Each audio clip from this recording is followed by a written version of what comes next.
So we've got our banded floor press. We're going to band around the back, below the shoulder blades.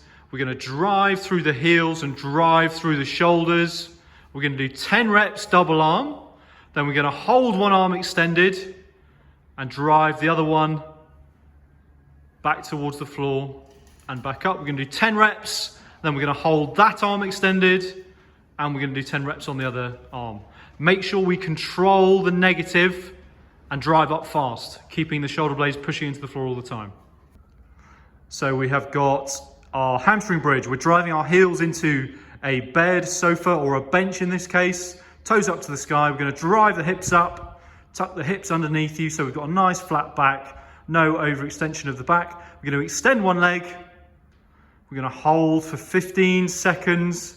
And then we're going to switch in a slow and controlled fashion, keeping the hips high all the time, driving actively through that heel, keeping that nice flat back position. Okay, so we've got our seated row. We're going to sit nice and tall, squeeze the torso, pull the elbow behind the back, and then control as we let the band pull the elbow back forwards.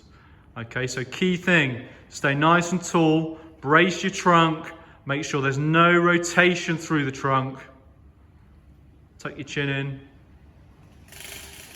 Okay, so we're going to kneel nice and tall. Knees, hips, shoulders all lined up. Big squeeze on the glutes. Brace the trunk. We're going to pull the elbows high and wide. And we're going to actively pull the band apart as we pull the band to the forehead. So we're finishing with the elbows high and wide. Keep your chin tucked in. Don't jut your neck forwards to meet the band. Okay, so we're going to stand in a split squat position.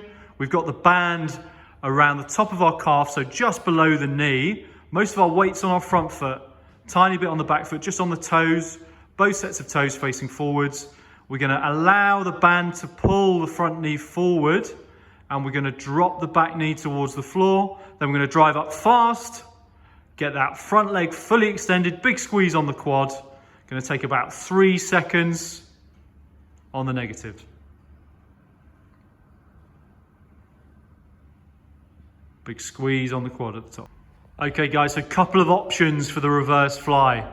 We're going to hinge at the hips until we're in the bottom of an RDL position. The band's underneath the midfoot. We're going to pull the band apart and lower it in a slow and controlled fashion. So pull up fast, lower in a slow and controlled fashion. If your band's too heavy for that one, an alternative would be to grab the band about shoulder width apart, and again we're going to hinge into that bottom of RDL position, and we're just going to pull the band apart. Okay, good.